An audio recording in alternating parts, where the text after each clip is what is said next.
જય શ્રી કૃષ્ણ. કેમ છો તમે બધા? આજની વાર્તા છે પોતાના જ પારકા.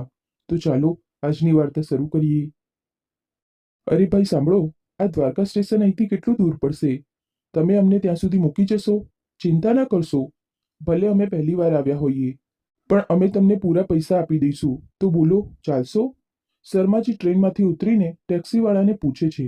ટેક્સીવાળો બોલ્યો, અરે સાહેબ, અમે અહીં શું ચણા ખાવા માટે બેઠા છીએ? સવારીને લાવવા અને મૂકવાનું કામ જ તો કરીએ છીએ. તમારે દ્વારકા જવું છે ને, તો બેસી જાઓ ને. દ્વારકા તો અહીંથી બહુ દૂર છે.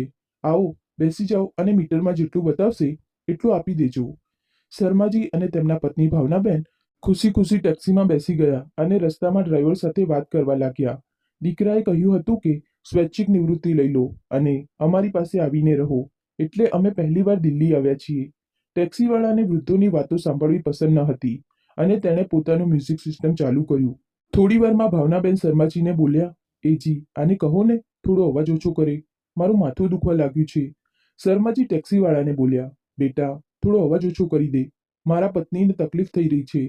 ટેક્સીવાળો બોલ્યો, ઓ કાકા, અમે તો આવી રીતે જ ગાડી ચલાવીએ છીએ. ક્યાં લખ્યું છે કે ડ્રાઈવર ગીત ન સાંભળી શકે? અને માજીને એટલી બધી તકલીફ થતી હોય તો ગામથી બહાર જ કેમ આવ્યા? અને એક વાત, તમારી પાસે પૈસા પૂરા હશે ને? કારણ કે અહીંથી દ્વારકા જતા જતા કમસે કમ 700-800 રૂપિયા લાગી જશે, યાદ રાખજો. શર્માજી બોલ્યા, પૈસાની ચિંતા ન કર, હું ત્યાં પહોંચીને મારા દીકરા પાસેથી પૈસા લઈને આપી દઈશ, અથવા ક્યાંક એટીએમ મશીન હશે તો ત્યાંથી પૈસા કાઢી લઈશ. ડ્રાઈવર આશ્ચર્યથી બોલ્યો, તો શું તમારી પાસે પૈસા નથી? આવી જ રીતે દિલ્હી આવી ગયા? શર્માજી બોલ્યા, મારો દીકરો કહેતો હતો કે રોકડ ન રાખો, ચોરીનો ડર રહે છે. એટીએમથી જ બધા કામ થઈ જાય છે, એટલે હું એટીએમ કાર્ડ લઈને આવ્યો. ડ્રાઈવરે એક બાજુ ગાડી રોકી અને બોલ્યો, ઉતરો મારી ગાડીમાંથી. કોનું મોઢું જોઈને સવાર સવારમાં આ ડોસા ડોસીને મારી ગાડીમાં બેસાડી દીધા. અરે પૈસા નથી તો બેઠા કેમ? અને ઘરે જઈને તમારા દીકરાએ પૈસા આપવાનો ઇનકાર કરી દીધો તો. ચલો, લાવો એટીએમ કાર્ડ અને મારી સાથે ચાલો. પહેલા પૈસા કાઢી લઈએ. શર્માજી બોલ્યા, ના ના, મારા દીકરાઓ કહેતા હતા કે કોઈ અજાણ્યાને પોતાનું એટીએમ કાર્ડ ન આપવું જોઈએ. અરે ભાઈ, તમે ચાલો ને, ત્યાં પહોંચીને હું પૈસા આપી દઈશ. હું તમારા પિતાની ઉંમરનો છું. શું તમે મારી આટલી મદદ નહીં કરશો? મારે પણ બે દીકરા છે, બંને કમાય છે, અને હું પણ કમાતો હતો. તે તો દીકરાના કહેવા પર નોકરી છોડી દીધી, નહીતર અમને પૈસાની કોઈ તકલીફ નથી. હવે તો ડ્રાઈવર ખૂબ ગુસ્સે થઈ ગયો અને દાંત કચકચાવતા બોલ્યો, અલ્યા ઓ ડોસા, ઉતર મારી ગાડીમાંથી. મારે હવે તને દ્વારકા સુધી નથી મૂકવો. અહીં સુધીનું મારું જેટલું ભાડું થયું, બસ મારા હાથમાં મૂક. ભાવનાબેન અને શર્માજી પહેલીવાર દિલ્હી આવ્યા હતા. તેઓ આમ તેમ જોયું અને અજાણ્યા શહેરને જોઈને પરેશાન થઈ ગયા, કારણ કે દિલ્હીની ભીડ તો આમ પણ લોકોને ગાયબ કરી દે છે, અને આ તો વૃદ્ધ છે. તેમણે હાથ જોડ્યા અને કહ્યું, બેટા, બેબસ માતા પિતાની મદદ કરી દે, ભગવાન તારું ભલું કરશે. પહેલા ચાલ તો, હું તને પૈસા આપી દઈશ. ડ્રાઈવર બોલ્યો, ચલ હટ, આવી રીતે આશીર્વાદ લઈને જો હું કામ કરતો રહું તો થઈ ગયું મારું ગુજરાન. અને એવો પણ કેવો તારો દીકરો કમાવા વાળો, જે તને એટલું પણ ન સમજાવી શક્યો કે થોડા પૈસા તો રોકડા રાખવા જોઈએ, અને નોકરી છોડાવીને પોતાની પાસે બોલાવ્યો છે. જોઈ લેજે, એવું ન થાય કે મતલબ નીકળી ગયા બાદ તને ધક્કા મારીને ઘરની બહાર કાઢી મૂકે. ત્યારે ભાવનાબેને પોતાની સાડીના છેડાની ગાંઠ ખોલી અને બોલ્યા, બેટા, મારી પાસે 200 છે, શું આટલામાં થઈ જશે તારું? ડ્રાઈવર બોલ્યો, ઓ માજી, કઈ દુનિયામાં જીવી રહ્યા છો? 200માં દ્વારકા જશો? આટલું કહીને 200 ભાવનાબેનના હાથમાંથી છીનવી લીધા અને બોલ્યો, અહીં સુધીનું ભાડું મેં તારા પાસેથી વસૂલ કરી લીધું છે. હવે તું જાણે અને તારું નસીબ. આટલું કહીને વચ્ચે રસ્તામાં તે બંનેને છોડીને ડ્રાઈવર ત્યાંથી નીકળી ગયો. ભાવનાબેનની આંખોમાંથી આંસુ વહેવા લાગ્યા. શર્માજી બોલ્યા, તું કેમ ચિંતા કરે છે? જો ત્યાં ટેલિફોન બૂથ છે, ઊભી રહે, હું મારી ડાયરીમાંથી અજીતનો નંબર કાઢું છું અને કહું છું કે તે આપણને લેવા આવી જાય. આટલું કહીને શર્માજીએ દીકરાને ફોન લગાવ્યો. બેટા, આ ગાડીવાળો અમને અહીં જ છોડી ગયો. કહે છે કે તેને રોકડ પૈસા જોઈતા હતા અને તે રોકડ લાવવાની ના પાડી હતી. અજીત સામેથી બોલ્યો, પિતાજી, તમે પણ હદ કરો છો. મેં એવું થોડું કહ્યું હતું કે પૈસામાં અઢેલી પણ ના રાખતા? અને મારી પાસે એટલો સમય નથી કે હું તમને લેવા આવું. તે ડ્રાઈવર જતો રહ્યો તો શું થયું? કોઈ બીજી પીળી ટેક્સીવાળાને પકડો. તે 500 લેશે અને તમને અહીં છોડી દેશે. હવે આવો, પછી આગળનું જોઈશું. આટલું કહીને તેણે ફોન મૂકી દીધો. આસપાસ આવતા જતા લોકો પાસેથી શર્માજી અને ભાવનાબેન વિનંતી કરવા લાગ્યા અને મદદ માંગવા લાગ્યા. કોઈ ભલા માણસે તેમની મદદ કરી અને એક પીળી ટેક્સીવાળા સાથે વાત કરીને તે બંનેને બેસાડી દીધા. બંને ઘરે પહોંચ્યા. પહોંચતા જ અજીતે 4 વાતો સંભળાવી દીધી. કેવી રીતે તમે આટલા દિવસો સુધી નોકરી કરી રહ્યા હતા? તમને આટલી પણ સમજ નથી? ચાલો, કોઈ વાંધો નહીં. સ્વૈચ્છિક નિવૃત્તિ લીધી તો બધા પૈસા તો મળી ગયા હશે. લાવો, આજે જ તેને બેંકમાં જમા કરાવી દો. ભાવનાબેન બોલ્યા, બેટા, હજી તો ઘરમાં આવ્યા છીએ, શ્વાસ તો લેવા દે. અને વહુ ક્યાં છે? કોઈ દેખાતું નથી. થોડું પાણી તો પીવડાવી દે. અજીત બોલ્યો, માં, તે પોતાના પિયર ગઈ છે અને મારી પાસે સમય નથી. પહેલા પૈસા આપો. શર્માજી બોલ્યા, બેટા, તે પૈસા તો અમે અમારા એકાઉન્ટમાં જમા કરાવી દીધા. તે કહ્યું ન હતું અહીં લાવવા માટે. અને રસ્તામાં આટલા પૈસા લઈને આવતા, ક્યાં રસ્તામાં ચોરી થઈ જતા તો? અજીતનું મગજ ગરમ થઈ ગયું. તેણે તરત જ પોતાની પત્ની પ્રિયાને ફોન લગાવ્યો અને બધી વાતો કહી. ફોન સ્પીકર પર હતો. પ્રિયા બોલી, તરત જ તે બંને મુસીબતોને મારા ઘરેથી બહાર કાઢો. અરે, પૈસા માટે જ તો આપણે તેમને નોકરી છોડવા કહ્યું હતું. હવે શું તેઓ આપણા ઘરે ડેરા જમાવવા આવ્યા છે? પૈસા નથી લાવ્યા તો તેમને અહીં રાખવાની કોઈ જરૂર નથી. કહો કે દિવર પાસે જાય અથવા પોતાના ઓફિસર સાથે વાત કરીને ફરીથી નોકરી માંગે. નહીતર આ લોકો આપણા પર બોજ બની જશે. સમજી રહ્યા છો ને હું શું કહી રહી છું? કાઢો તેમને મારા ઘરેથી, નહીતર હું પાછી નહીં આવું. વહુની વાતો સાંભળીને ભાવનાબેનને અચાનક ચક્કર આવી ગયા અને તેઓ દરવાજાને પકડીને મોટી મુશ્કેલીથી પોતાને સંભાળી શક્યા. અજીત પાછળ ફરીને જોયું તો બોલ્યો, માં, સાંભળી લીધું ને તમે કે તમારી વહુ શું કહી રહી છે? મને માફ કરો. મેં વિચાર્યું હતું કે પિતાજી પૈસા લઈ આવશે તો તે પૈસાથી હું દિલ્હીમાં પોતાનું ઘર ખરીદી લઈશ અને ઘરના એક ખૂણામાં તમે લોકો પણ રહી જશો. પણ નહીં, એવું કરો. તમારા લોકોનો સામાન બાંધેલો છે, બાંધેલો જ રહેવા દો. હવે ઉલટાનો મારો જ ખર્ચો થઈ જશે. હું ટેક્સીવાળાને પૈસા આપું છું, તે તમને સ્ટેશન છોડી દેશે અને જનરલ બોગીમાં બેસી જજો. પૈસા નહીં લાગે, પાછા જતા રહો. આટલું કહીને તે માનો હાથ પકડીને બહાર ખેંચીને લઈ જવા લાગ્યો. શર્માજીએ ભાવનાબેનનો હાથ પકડીને કહ્યું, ભાવનાનો હાથ છોડ, અને એક થપ્પડ અજીતના ગાલ પર મારતા બોલ્યા, નાલાયક, તે અમને લોભમાં બોલાવ્યા અને હવે તું અમને છોડવા જઈશ? અરે, જે પગથી અમે આવ્યા તે જ પગથી પાછા જતા રહીશું અને આજ પછી તારું મોઢું ન બતાવતો. આટલું કહેતા શર્માજી પાછા જતા રહ્યા. રસ્તા પર બંને પતિ પત્ની પોતાનું નસીબ કોસતા રહ્યા અને આંસુ વહાવતા રહ્યા. જ્યારે ગ્વાલિયર પહોંચ્યા તો આજુબાજુવાળાએ પૂછ્યું, અરે, એવું શું થયું? ગઈકાલે તો ગયા હતા અને એક દિવસમાં પાછા આવી ગયા. શર્માજીએ કઈ બહાનું બનાવી દીધું અને બીજા જ દિવસે જઈને ઓફિસરને બધી વાત કહી. સાચું કહે છે લોકો, જ્યાં માણસ ખરાબ હોય છે ત્યાં કેટલાક અજાણ્યા પણ સારા હોય છે. ઓફિસરોએ હજી તેમનું રાજીનામું પોતાના ઓફિસર સુધી પહોંચાડ્યું ન હતું તો તેમનું સ્વૈચ્છિક નિવૃત્તિ રદ કરી દીધી. તો શર્માજીએ પણ તરત જ બધા પૈસા પાછા આપી દીધા. સમય વીત્યો. અહીં નાના દીકરા દિલીપે પણ લાલચમાં પોતાનું ટ્રાન્સફર ગ્વાલિયર કરાવી લીધું. સાચું કહે છે લોકો, જ્યારે પોતાનો જ સિક્કો ખોટો હોય તો નસીબ અને સમય કેટલો સાથ આપશે. અને અજાણ્યા લોકો કેટલી પણ મદદ કરી લે, દુઃખ અને પરેશાનીઓ ખતમ નથી થતી. એવું જ કંઈક શર્માજી સાથે થયું. ફરીથી એવું જ કંઈક થઈ રહ્યું હતું જેની તેમને ભનક પણ ન હતી. એક દિવસ, યાર, હું તો પરેશાન થઈ ગયો. સારું થાત મારું ટ્રાન્સફર ગ્વાલિયર શહેરમાં ના થયું હોત. જ્યાં સુધી મમ્મી પપ્પાથી દૂર બીજા શહેરમાં રહેતો હતો, કમસે કમ પોતાની મરજીથી તો જીવી રહ્યો હતો. અહીં આવીને તો એવું લાગે છે કે જેલમાં આવી ગયો છું. ખબર છે, દરેક સમયે તેમનું મોઢું જોવું પડે છે. હવે પોતાના પત્ની બાળકો માટે હું પોતાની મરજીથી મીઠાઈ, આઈસ્ક્રીમ તો છોડો, સમોસા પણ નથી લાવી શકતો.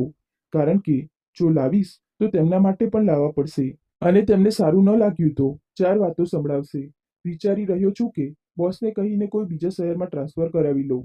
તમે જ કહો, કોને આ વૃદ્ધો સાથે 24 કલાક રહેવું ગમશે? ભગવાન કરે કે 1-2 વર્ષમાં તેમનો પત્તો કપાઈ જાય અથવા મારું ટ્રાન્સફર થઈ જાય. દિલીપ પોતાના મિત્ર વિહાનને કહી રહ્યો હતો. વિહાન બોલ્યો, આ કેવી વાતો કરી રહ્યો છે તું? થોડીક પરેશાનીના કારણે આટલા બધા ફાયદાઓને કેવી રીતે અવગણી શકે છે? જરા વિચાર તો. યાર, કમસે કમ તેઓ તારી સાથે છે તો ટેન્શન ફ્રી છે. નહીતર તારે બીજા શહેરમાંથી આવવું જવું પડત. ઉપરથી પૈસા પણ તારા બચી રહ્યા છે. આટલું બધું હોવા છતાં પણ તું રડી રહ્યો છે. દિલીપ બોલ્યો, એ કઈ રીતે? વિહાન હસતા હસતા બોલ્યો, તારું ગણિત બહુ નબળું છે. આ જ કારણે તું તે નથી જોઈ શકતો યાર, જે હું જોઈ રહ્યો છું. ભાભીજીને બેઠા બેઠા ઘરમાં કામ કરવાવાળી સહાયિકા મળી ગઈ. તને ભાડાના પૈસા નથી લાગતા. અહીં સુધી કે તારા બાળકને બસ સ્ટોપ પર મૂકવાનું અને લેવાનું કામ પણ અંકલ કરે છે. અને તો વળી મેં સાંભળ્યું છે કે ઘરનું રાશન પણ તેમના પૈસાથી ચાલે છે. અરે યાર, હવે તેઓ નિવૃત્ત પણ થઈ જશે તો શું ચિંતા છે? પેન્શન તો મળતું રહેશે.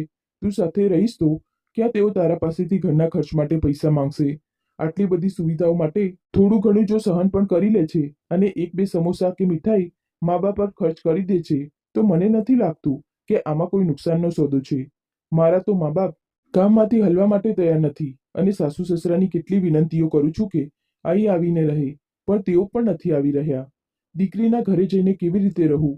નહીતર આવા મફતના લોકો મળી જાય તો બે ચાર પૈસા તો હું મારા ખિસ્સામાંથી ખર્ચી નાખું. આટલું કહેતા બંને મિત્રો મોટેથી હસવા લાગ્યા. સાંજે દિલીપ ઓફિસથી ઘરે પાછો ફર્યો તો સામે પોતાની માં ભાવનાબેનને જોઈને બોલ્યો, માં, તમારી પાસે કોઈ કામ નથી? જ્યારે પણ હું ઓફિસ જાઉં છું કે પાછો ફરું છું, સામે તમે તમારું મોઢું બતાવવા માટે આવી જાઓ છો. કેટલી વાર કહ્યું છે કે જ્યારે હું આવું ત્યારે તમે દરવાજા પર ના આવતા. અમિતા ક્યાં છે? અમિતા, અમિતા.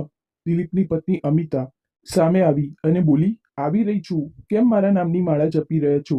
દિલીપ પત્નીનો હાથ પકડીને રૂમની અંદર લઈ ગયો અને બોલ્યો, કેટલી વાર કહ્યું છે તને, જ્યારે હું આવું ત્યારે તું તારું હસતું મલકતું મોઢું મને બતાવજે. નહીતર માનું તે વૃદ્ધાવસ્થાનું થાકેલું મોઢું આખો મૂડ ખરાબ થઈ જાય છે. અમિતા બોલી, જરા ધીમે બોલો, ક્યાંક તમારી માં સાંભળી ન લે. તમારી માને આજ કહીને તો પટાવી રહી છું કે જો તેમણે ઘરનું કામ ન કર્યું તો પૌત્ર અને દીકરાનું મોઢું જોવું મુશ્કેલ કરી દઈશ. અને તમે છો કે આવી વાતો કરો છો? યાદ છે ને, દિલ્હીમાં જ્યારે આપણે રહેતા હતા ત્યારે કામવાળી કેટલા પૈસા લેતી હતી? ઉપરથી એક વાત સાંભળતી ન હતી, ઉલટું મને જ ચાર વાતો સંભળાવી દેતી હતી, જાણે હું જ તેના ઘરે કામ કરી રહી હોય. અહીં કમસે કમ તમારી પત્નીને આ આરામ તો મળી રહ્યો છે, તો તમે મારા માટે આટલું પણ સહન નથી કરી શકતા? દિલીપ બોલ્યો, ઠીક છે, તારા માટે હું આ પણ સહન કરી લઈશ. નહીતર મારા મા બાપે આજ સુધી મારા માટે કર્યું જ શું છે? ન તો હું મારા પિતા સાથે ક્યાંય બહાર જઈ શકું છું, ન મારી માને કોઈને મળાવી શકું છું. મોઢું જોયું છે આ બંનેનું? લાગે છે કે કોઈ જંગલમાંથી આવ્યા છે. જ્યારે હું સ્કૂલે જતો હતો અને પેરેન્ટ્સ મીટિંગમાં આ લોકો મારી સાથે જતા હતા તો મારા બધા મિત્રો મારી મજાક ઉડાવતા હતા. ખબર નહીં આ લોકોથી ક્યારે પીછો છૂટશે. દિવાલની બીજી તરફ જ્યારે દીકરા વહુની વાતો ભાવનાબેનને પોતાના કાનોથી સાંભળી તો તેમને વિશ્વાસ નહોતો થઈ રહ્યો કે જે દીકરા માટે ક્યારે પોતાના સુખની ચિંતા ના કરી અને આજે પણ તેના પિતા નોકરી કરી રહ્યા છે, જેથી દીકરા પર બોજ ન બને. નહીતર દીકરાની નોકરી લાગ્યા પછી તો વૃદ્ધાવસ્થામાં માણસ સ્વૈચ્છિક નિવૃત્તિ લઈ લે છે. દિલીપના પિતા શર્માજીએ આ કહીને નોકરી નહોતી છોડી કે દીકરા માટે તો કરી લીધું, હવે પૌત્ર પૌત્રીઓની વારી છે, કંઈક તેમના માટે પણ જમા કરીને જ જઈશ. અને આજે તેમનો દીકરો તે બંને માટે આવા વિચાર રાખે છે. ભાવનાબેનના દિલ પર તેમના જ દીકરાના કહેલા શબ્દોએ એટલો જોરદાર પ્રહાર કર્યો કે જાણે તેમનું કાચ જેવું દિલ ચકનાચૂર થઈ ગયું. વાત આટલેથી જ ખતમ ન થઈ. બીજા દિવસે અમિતા ફોન પર પોતાની બહેન સાથે વોઇસ મેસેજથી વાત કરી રહી હતી અને પોતાની સાસુની બુરાઈ કરી રહી હતી અને કહી રહી હતી કે દીકરો તો દરરોજ ભગવાનને પ્રાર્થના કરે છે કે આ ડોસા ડોસી કાં તો પોતાની મરજીથી ઘર છોડીને કોઈ વૃદ્ધાશ્રમમાં જતા રહે અથવા ભગવાન તેમને ઉઠાવી લે. દરરોજ ભાવનાબેન પોતાની વહુ અને તેમના પિયરવાળાની વાતચીત સાંભળતા હતા અને કેવી રીતે ન સંભળાય, એક જ ઘરમાં તો બધા રહેતા હતા. જ્યારે તેઓ દુઃખી થઈ જતા હતા તો પોતાના જૂના દિવસોને યાદ કરતા હતા, જ્યારે વધારે પૈસા ન હોવા છતાં પણ તેઓ પોતાના પતિ સાથે કેટલા ખુશ હતા. પહેલા શર્માજી એક ફેક્ટરીમાં થર્ડ ગ્રેડ મિકેનિક તરીકે કામ કરતા હતા. ધીરે ધીરે કામ શીખતા શીખતા અને તેમના સારા વ્યવહારના કારણે પ્રમોશન મળતા મળતા આજે મેનેજરની પોસ્ટ પર છે. 4 મહિના પછી તેઓ નિવૃત્ત થઈ જશે. બસ જીવનની જે પળો બાકી છે તે પોતાની પત્ની અને પરિવાર સાથે સુખપૂર્વક વિતાવવા માંગતા હતા. આજ તો વિચાર લઈને કામ કરવા જતા હતા કે બાળકો પર ક્યારે બોજ ન બનવું જોઈએ. જ્યારે કે તેઓ જાણતા હતા કે આજની દુનિયામાં દરેક સંબંધ સ્વાર્થી થઈ જાય છે. છેવટે તો બસ જીવનસાથી જ છે જે સાથ નિભાવે છે. અચાનક ડોરબેલના અવાજે ભાવનાબેનની યાદોમાં ભંગ કરી. શર્માજી ઘંટડી વગાડતા રહ્યા પણ કોઈએ જઈને દરવાજો ન ખોલ્યો, કારણ કે બધા જાણતા હતા કે દરવાજા પર શર્માજી હશે તો તેઓ કેમ જાય? ભાવનાબેને જવું જોઈએ. તો ભાવનાબેન જઈને દરવાજો ખોલ્યો. શર્માજી હસતા હસતા ભાવનાબેનને જોયા પણ ભાવનાબેને કોઈ જવાબ ના આપ્યો. તો શર્માજી બોલ્યા, શું વાત છે ભાવના, કોઈ ચિંતામાં લાગી રહી છે? કેટલાય દિવસોથી જોઈ રહ્યો છું, તું હંમેશા થાકેલી થાકેલી લાગે છે અને ઉદાસ રહે છે. તબિયત તો ઠીક છે ને? ક્યાંક ઘરનું બધું કામ તું એકલી તો નથી કરતી? ના ના, વહુ છે તો તે તો તને મદદ કરતી જ હશે. અરે, આ ઉંમરમાં વહુનું સુખ નહીં મળે તો ક્યારે મળશે? વાત શું છે ભાવના? કંઈક તો જણાવ. મને નહીં જણાવે? લાગે છે કે દીકરા સાથે પોતાના મનની વાત કહીશ. હા, વૃદ્ધ પતિની શું હેસિયત છે યુવાન દીકરાની સામે? છેવટે તે જ તો તારી જરૂરિયાતો પૂરી કરશે. હું તો હવે કોઈ કામનો નથી રહ્યો. ભાવનાબેન આંખોમાં આંસુ લઈને બોલ્યા, ના, એવું કંઈ નથી. અને તમે એવું ન કહો કે તમે છો તો મારી દરેક ખુશી છે, અને એવું કંઈ નથી જે હું તમારાથી છુપાવી રહી છું. આ બધું તમારો વહેમ છે. બધું ઠીક છે. ચાલો, તમે કપડાં બદલી લો. હું આપણા બંને માટે જમવાનું લગાવું છું. બધાએ જમી લીધું છે. બસ તમારી રાહ હું જોઈ રહી હતી. આજે તમને આવવામાં આટલી વાર કેમ થઈ ગઈ? કહેતા કહેતા ભાવનાબેન તેમના હાથમાંથી ટિફિનનો ડબ્બો લીધો અને રસોડામાં ચાલી ગયા. સમય રોજ આવી રીતે પસાર થઈ રહ્યો હતો. દરરોજ ભાવનાબેનનું મોઢું મૂરઝાયેલું અને થાકેલું દેખાતું, તો શર્માજી ખૂબ ચિંતિત થઈ રહ્યા હતા. એક દિવસ બંને એકસાથે બેસીને ડ્રોઈંગ રૂમમાં ચા પી રહ્યા હતા અને શર્માજી પોતાના દિવસભરનો અનુભવ ભાવનાબેન સાથે શેર કરી રહ્યા હતા, અને ભાવનાબેન પાડોશીની ચટપટી મજેદાર ખબરો સંભળાવીને તેમની વાતોને બીજો વળાંક આપતા હતા. જ્યારે પણ બંને સાથે રહેતા હતા, દુનિયાની પરેશાનીઓ ભૂલીને એકબીજા સાથે જૂની પ્રેમભરી વાતો કરતા હતા. જાણે બંનેની જોડી ભગવાન દ્વારા બનાવવામાં આવી હોય અને એક સફળ જોડી તરીકે તેઓ પોતાનું જીવન જીવી રહ્યા હતા. પણ ખબર નહીં કેમ આજકાલ ક્યારેક ક્યારેક એક ચૂપકીદી બંનેની વચ્ચે આવી જાય છે, જે શર્માજીને પરેશાન કરી જાય છે. એક દિવસ શર્માજીએ નક્કી કરી લીધું કે આજે તો ભાવનાબેન પાસેથી તેમના દર્દનું કારણ પૂછીને જ રહેશે. ભાવના, શું વાત છે? તું ચિંતામાં રહે છે? ચોક્કસ તું મારાથી કંઈ છુપાવી રહી છે. આ ચહેરાને જોતા જોતા મેં આટલા વર્ષો પસાર કરી દીધા છે કે તેની એક એક કરચલીથી મારી મિત્રતા છે. તું ભલે ગમે તેટલું છુપાવ મનની વાત, પણ તારી આંખોની ઉદાસી મારા મનની દરેક વાત જણાવી દે છે. આજકાલ તું ખૂબ ઉદાસ દેખાઈ રહી છે. જણાવને, કોઈ પડોશી કે સંબંધી સાથે કંઈ વાત થઈ છે? અથવા વહુએ કંઈ કહ્યું છે? કારણ કે દીકરો તો તને માથા પર બેસાડીને રાખે છે. તો પછી શું કારણ છે? મને નહીં જણાવે? સહાનુભૂતિના બે શબ્દો સાંભળીને ભાવનાબેનની આંખોમાં એક પાણીનો અરીસો છવાઈ ગયો. તેઓ પોતાના ચહેરાના ભાવને છુપાવવાનો નિષ્ફળ પ્રયાસ કરી રહ્યા હતા, પણ આંખોનો ગાગર સાગરથી ભરાઈ ગયો હતો અને તે છલકાઈ પડ્યો. ભાવનાબેન રડતા રડતા બોલ્યા, તમે મને જીવનનું દરેક સુખ આપ્યું. બાળપણમાં માતા પિતાના વાત્સલ્યથી હું વંચિત રહી. પછી કાકા કાકીના ઘરે મોટી થઈ. જીવનમાં ઘણી મુશ્કેલીઓ આવી, પણ જ્યારે મારા જીવનમાં તમે આવ્યા, જાણે સ્નેહનો પ્રવાહ આવી ગયો. તમારો તે પ્રેમ મને દરેક દર્દમાંથી બહાર કાઢી દે છે. તમે મને જીવનનું દરેક સુખ આપ્યું. આ નાના સરખા ઘરને તમે મારા માટે મહેલ જેવું બનાવી દીધું અને ખુશીઓથી તેનો ખૂણો ખૂણો ભરી દીધો. પણ શર્માજીને શંકામાં નાખી દીધો અને તેમના મુખમાંથી નીકળ્યું, પણ શું ભાવના? ભાવનાબેને ફરી પોતાને સંભાળ્યા અને બોલ્યા, જોયું, બહુ રાત થઈ ગઈ. હવે તમે આરામ કરો. કાલે તમારે નોકરી પણ જવાનું છે. શર્માજી બોલ્યા, ભઠ્ઠીમાં જાય નોકરી. તું જો સુખી નહીં હોય તો મારી આ નોકરી પૈસા બધું નકામું છે. જણાવ, છેવટે વાત શું છે? ભાવનાબેન રડતા રડતા બોલ્યા, હવે મને પોતાના જ બાળકો દ્વારા અપમાનિત થવું સહન નથી થઈ રહ્યું. હું વિચારી રહી હતી કે મારો દીકરો આજે પણ માસૂમ છે, પણ મને ખબર ન હતી કે તેના મનમાં આપણા માટે આટલી હીન ભાવના ભરેલી છે. આવા તણાવભર્યા માહોલમાં હું હવે નથી જીવી શકતી. બસ તમને કષ્ટ ન થાય એટલા માટે કોઈ રીતે સૂકી સૂકી ખાઈ લઉં છું, પણ જીવવાની કોઈ ઈચ્છા બાકી નથી. શર્માજીએ ધ્યાનપૂર્વક ભાવનાબેન તરફ જોયું તો લાગી રહ્યું હતું કે જાણે કોઈ અસાધ્ય રોગનો તેઓ શિકાર થઈ ગયા છે, જેને તેઓ છુપાવવા માંગે છે પણ છુપાઈ નથી રહ્યો. તેઓ સમજી નહોતા શકતા કે 6 મહિનામાં એવું શું થઈ ગયું કે તેમની હસતી ભાવના, જેને જોઈને તેમનો આખો દિવસ પસાર થઈ જતો હતો, તે આટલા કષ્ટમાં છે. શર્માજી વિચારવા લાગ્યા કે ક્યાંક એવું તો નથી ને કે જિંદગીની કિતાબના વર્ષો પહેલા વીતી ચૂકેલા, ગરીબીમાં વીતેલા ભૂતકાળના કેટલાક પાના આજે પણ તેને દુઃખ આપે છે. તેને એવું કેમ કહ્યું કે દીકરા વહુનો વ્યવહાર તેને સહન નથી થતો? એવું શું થયું? એ તો તેને જણાવ્યું જ નહીં. કહેતા કહેતા ભાવનાબેન સૂઈ ચૂક્યા હતા અને તેમના પાસેથી જવાબ ન મળવાના કારણે શર્માજી પરેશાન થઈ ગયા. બીજા દિવસે રજા હતી. બાળકો પણ ઘરમાં હતા. દીકરા વહુ આરામથી ચેનની ઊંઘ લઈ રહ્યા હતા. અચાનક દિલીપનો દીકરો અરુણ પોતાની માનો ફોન લઈને રમવા લાગ્યો. ત્યારે તેની 2.5 વર્ષની નાની બહેન રડવા લાગી, તો શર્માજીએ કહ્યું, બેટા અરુણ, તારી બહેનને ફોન આપી દે. કદાચ ચૂપ થઈ જાય, નહીંતર તારા મમ્મી પપ્પાની ઊંઘ ખરાબ થઈ જશે. અરુણે તરત જ ફોન બહેનને આપી દીધો. આજકાલના બાળકો બોલતા અને વાંચતા પછી શીખે છે, ફોન ચલાવવા બહુ જલ્દી શીખી જાય છે. નાની એવી બાળકીએ ક્યારે વોટ્સઅપ ખોલી દીધું અને અચાનકથી પોતાની માસીનો નંબર દબાવી દીધો. તેમાં જેટલા પણ વોઇસ મેસેજ હતા તે વાગવા લાગ્યા. એક એક કરીને બધી વાતો શર્માજીની સામે ખુલી ગઈ. બાજુમાં બેઠેલા ભાવનાબેનની આંખોમાંથી આંસુ રોકાવાનું નામ નહોતા લઈ રહ્યા. શર્માજીએ ફોન બંધ કરીને અરુણને આપ્યો અને બોલ્યા, બેટા અરુણ, જા આ ફોન તારી માને આપી દે અને કહે કે તારી બહેન રડી રહી છે. આટલું કહીને શર્માજીએ ભાવનાબેનનો હાથ પકડ્યો અને કહ્યું, કેમ ભાવના, શું તને મારા પર વિશ્વાસ નથી? અથવા એવું સમજે છે કે વૃદ્ધાવસ્થામાં હું તારું ધ્યાન નહીં રાખી શકું? અરે, પોતાના જ ઘરમાં તું આટલા દિવસોથી ડરી ડરીને અને અપમાનિત થઈને જીવી રહી હતી અને મને કંઈ જણાવી પણ નહોતી રહી. ભાવનાબેન રડી પડ્યા અને શર્માજીને ગળે લગાવીને બોલ્યા, સાંભળો, જો આપણા બાળકોને એકલા રહેવું છે તો ચાલો આપણે ક્યાંક વૃદ્ધાશ્રમમાં જઈએ. શર્માજી ઊભા થઈ ગયા અને બોલ્યા, ના, આ ઘર મેં તારા માટે, તારા સુખ માટે બનાવ્યું હતું.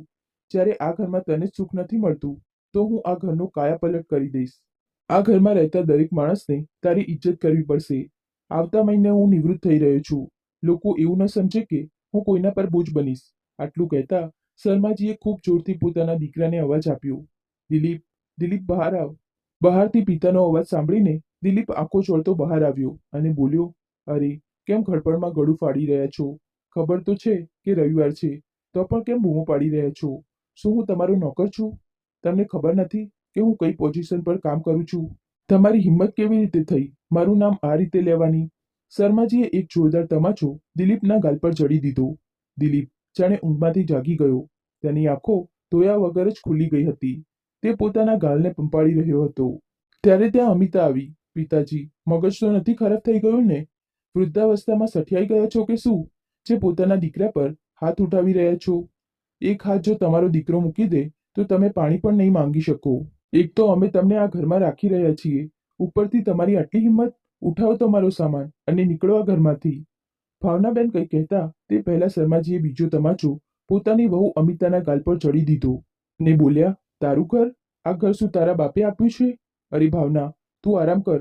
જાણે છે તારા આ ભોળાપણાનો ફાયદો આ બંનેએ ઉઠાવ્યો છે. આજે મને શરમ આવી રહી છે કે હું મારી વહુ પર હાથ ઉઠાવી રહ્યો છું. આજ કામ તારે પહેલા કરી દેવું જોઈતું હતું. તો આ બંનેની આટલી હિંમત ન થાત કે તારી સાથે અને મારી સાથે દુર્વ્યવહાર કરવાનો વિચાર પણ કરે. થોડી વારમાં શર્માજીએ વહુનું આખું ચિઠ્ઠું સામે રાખી દીધું અને દીકરાને બોલ્યા, તારા તે ભરોસાપાત્ર મિત્રએ ઘણી જગ્યાએ તારા મનની વાતો શેર કરી હતી અને મારા કાનો સુધી તે વાતો પણ આવી હતી, પણ મેં તેના પર વિશ્વાસ ન કર્યો, કારણ કે મને મારા વિશ્વાસ પર વિશ્વાસ હતો કે મેં તારું પાલન પોષણ સારી રીતે કર્યું છે. પણ આજે તે વિશ્વાસ પણ તૂટી ગયો. ભવિષ્યમાં તું મારા મૃત્યુ પછી મારી પત્નીને દુઃખ આપે, આ ઘરમાંથી તેને કાઢે તે પહેલા હું તને આ ઘરની એક એક વસ્તુમાંથી બેદખલ કરું છું. ચલો નીકળો આ ઘરમાંથી અને ખબરદાર, જો આ ઘરનો ઉંબરો પણ ક્યારે ઓળંગ્યો છે તો. ભાવનાબેન બોલ્યા, આ તમે શું કરી દીધું? વહુ પર હાથ ઉઠાવવો પણ તમને શોભા આપે છે? લોકો શું કહેશે? શર્માજી બોલ્યા, જ્યારે આ જ દીકરા વહુ છેલ્લા 6 મહિનાથી તને નોકરની જેમ ટ્રીટ કરી રહ્યા હતા ત્યારે તે લોકો અને સમાજવાળા ક્યાં હતા? લોકો કહેતા હતા કે દરેક સંબંધ સ્વાર્થી હોય છે, પણ હું વિશ્વાસ નહોતો કરતો. પણ હવે લાગે છે કે તે જ સાચા હતા. યાદ રાખ, દરેક સંબંધ અહીં સ્વાર્થી હોય છે. બસ એક જીવનસાથી હોય છે જે છેવટ સુધી સાથ નિભાવે છે. તો આપણે એકબીજા માટે પૂરતા છીએ. આપણે આપણા દીકરા વહુનો સાથ નથી જોઈતો. તે દિવસ હતો અને આજનો દિવસ. શર્માજીએ પોતાના દીકરા વહુ સાથે દરેક સંબંધ તોડી લીધો અને પોતાનું બધું વેચીને એક વૃદ્ધાવસ્થામાં બંને પતિ પત્ની જતા રહ્યા, જ્યાં પોતાના જેવા લોકો સાથે તેઓ મજાથી જીવવા લાગ્યા. પેન્શન મળતું હતું તો તેમને પૈસાની કોઈ ચિંતા ન હતી અને પોતાની બધી સંપત્તિ તેમણે વૃદ્ધ લોકોના નામે કરી દીધી. તો દીકરા વહુના હાથ ખાલીના ખાલી જ રહી ગયા. મિત્રો, આશા રાખું છું કે તમને વાર્તા પસંદ આવી હશે. જો વાર્તા પસંદ આવે તો વિડીયોને લાઇક કરજો. ચેનલ પર પહેલીવાર આવ્યા છો તો સબસ્ક્રાઇબ કરીને બેલ આઇકન ઘંટી જરૂર દબાવજો.